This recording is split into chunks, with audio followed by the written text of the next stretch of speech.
another SEC game, 1-3. Tennessee, Georgia. Georgia is 8-point favorites in this game. This is the 1:30 CBS game. And this is the first time since 1998 that Tennessee is the number one team in the country. Feels like 98. And they're going to get a nice welcome to being number one when they have to go travel down to the hedges of Georgia and play in Sanford Stadium. And I think this game is going to come down to red zone efficiency. If you're Georgia, you are Kirby Smart, you are hammering red zone defense all week. Make them kick field goals because field goals aren't going to beat them. Hendon Hooker has a 21-1 touchdown ratio. They have to force a couple on him, that Georgia secondary. And I think if they're able to do that, I like Georgia's chances. I don't trust Stetson Bennett enough that he can go blow for blow with Hendon Hooker and getting touchdowns. But this game is at home for Georgia.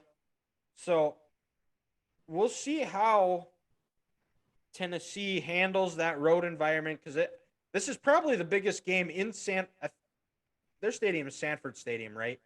Sanford Stadium, yep. Okay, yeah, between the hedges, Sanford Stadium. This is probably the biggest game since Notre Dame came there in the 2019 year. So this crowd is going to be crazy, and this is a game that I've had that probably most people chalked up as an easy win for Georgia at the start of the year, but I don't think that's the case anymore.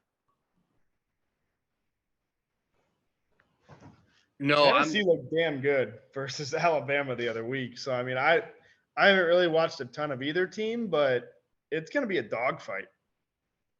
Well, guys, even like what Tennessee did last week to Kentucky may actually have been more impressive than what they did. True. I watched that game on Saturday night, and they made Will Levis and that Kentucky offense a shell of themselves. And that's just because the constant stress and pressure that Tennessee's offense puts on an opposing defense and how they can score so fast and so quick, and they do it in so many different ways. You know, I remember a couple of years ago, Colin Cowherd on his radio show, he had Andy Reid on, and he asked Andy why it's hard to develop college players in the NFL to play defense. And he said, well, in college, you have to deal with these wide hash marks, and there's so much open space. And it got me thinking, when Tennessee, if they're on the left hash and they have 38 yards to play with this speed and this system that Josh Heupel has, you get them in the open field, and they're almost unstoppable with just their concepts and their route combinations. You have to communicate so well with the defense, and that's what screwed Alabama over in that game. But also Tennessee, they run the ball too. You know, they try to be physical up front and get that RPO game going. So this is when Georgia's front seven needs to play like it's the best front seven in America, because if they can stop the run, if they can get in Hendon Hooker's face, they have a shot. But if it's a clean pocket and Tennessee's running the ball all day, I don't think Georgia can win this game, because this will be the first time that Georgia's offense actually needs to go blow for blow with the team. And this year they're put up yards like it's no one's business, but they haven't done it when they needed to do it. So I'll be intrigued to see how Georgia gets in a game when they know their offense has to score. Because, like I said, this Tennessee offense puts so much pressure on a defense that you almost get too amped trying to stop them, and then before you know it, they go 75 yards in 4 plays.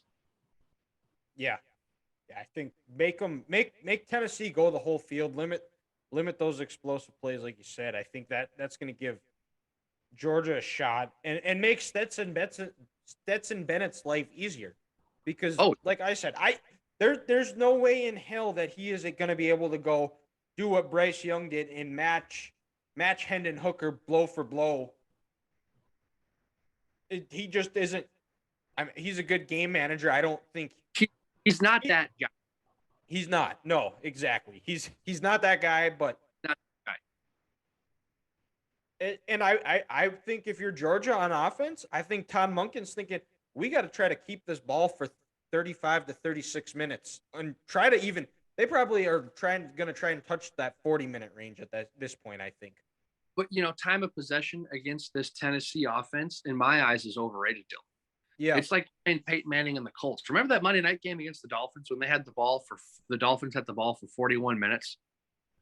It was hot. It was humid. The Colts were wearing blue. The Colts still won the game. So you not only have to hold the ball for 38 minutes, you need to score touchdowns. That and they have to make Tennessee kick field goals, which goes into the game plan of stressing red zone defense and don't give up the big chunk plays, which just like in basketball, it makes when you start hitting threes, it makes the hoop get bigger and bigger and bigger. Well, and also, let's not with how aggressive Tennessee is on offense. This Georgia defense needs to know a first down stop at 2nd and 9. Guess what? It's actually now 1st and 10, because if Tennessee gets anywhere within 4th and 3 or closer, they're going to go for it. Yep. So just because you got a nice stop on 1st down, that doesn't mean anything. You got to get a stop on 1st down and 2nd down, because if it's 4th and 3 or closer, Josh Heupel's going for it, and he's going to go fast. He's not going to substitute, and you're going to be exhausted, and you're not going to be able to communicate, and you're going to look like that Alabama secondary pulling a Daniel Sorensen and letting him go 50 yards past you. For sure.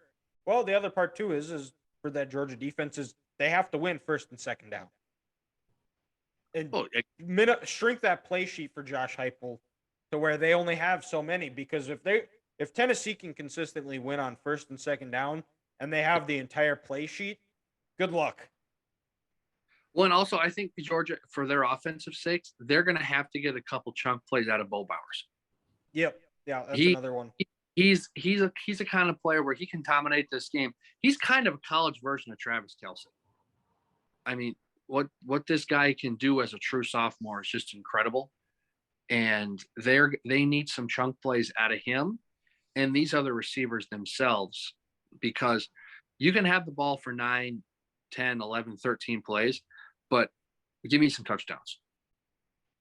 Yep. I mean, and if I'm Georgia's offense, I'm almost doing like what Sean McDermott did in that playoff game last year.